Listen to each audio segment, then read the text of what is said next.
For Big Ten football with 18 teams now vying for a title. We've been talking a lot about the big quarterback conversations. We've been talking about some of the preseason All-Americans. That's what we focused on in yesterday's show.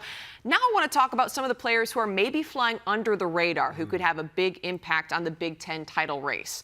Let's start with Michigan tight end Colston Loveland. That's a player that you identified. I don't know if he's under the radar at this point, Anthony, but why do you say he could be a key player? Because his role within the championship picture for a program in Michigan that has so much newness around it, so much lost production between the white lines from last season, so much departed leadership that's gone on to the National Football League. Colston Loveland is the type of guy that has to step forward, not only in production, but in his demeanor, in his enthusiasm, in the way that he carries himself and demands such from his teammates. All those things can have Michigan be a team that, everyone thinks Michigan's definitely going to make a bowl game. They'll have a chance at the college football playoff to be one of those 12 teams in the mix.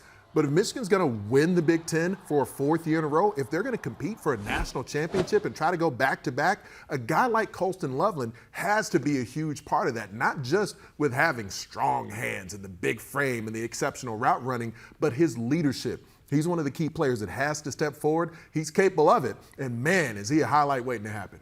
Loveland, a All-Big Ten selection as a sophomore, and Jake Butt was on the show yesterday. So you know we talked about Colston Loveland, the former Michigan tight end himself. So we got to move on. He's gotten his flowers already. How about Minnesota running back Darius Taylor? Why do you feel like he could be a key one?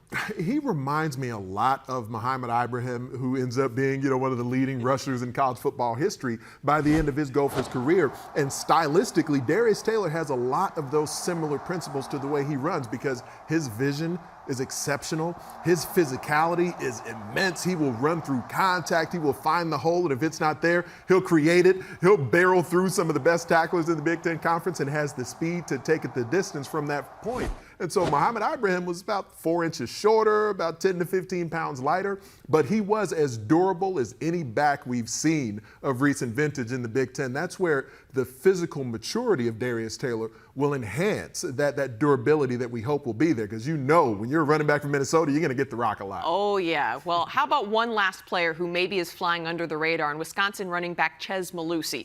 High expectations for this air raid offense to come to fruition in year 2 under Luke Fickell. Why could he be a key piece that makes this Wisconsin team elevated? I don't know if I want to say title contenders, but you get the point. We'll see, because somebody's got to be there. And out of the pre-existing Big Ten West, Wisconsin is one of those squads who has bigger hopes in year 2 than what we saw from them last season. And Chez Mellusi has just been so banged up throughout his career, whether it's at Clemson and now in several seasons at Wisconsin.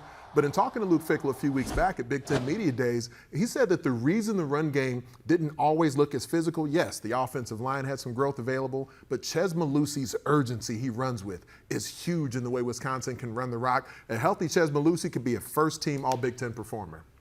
Can you believe that the Big Ten football season is just 2 weeks away? The first schools get in action on Thursday, August 29th.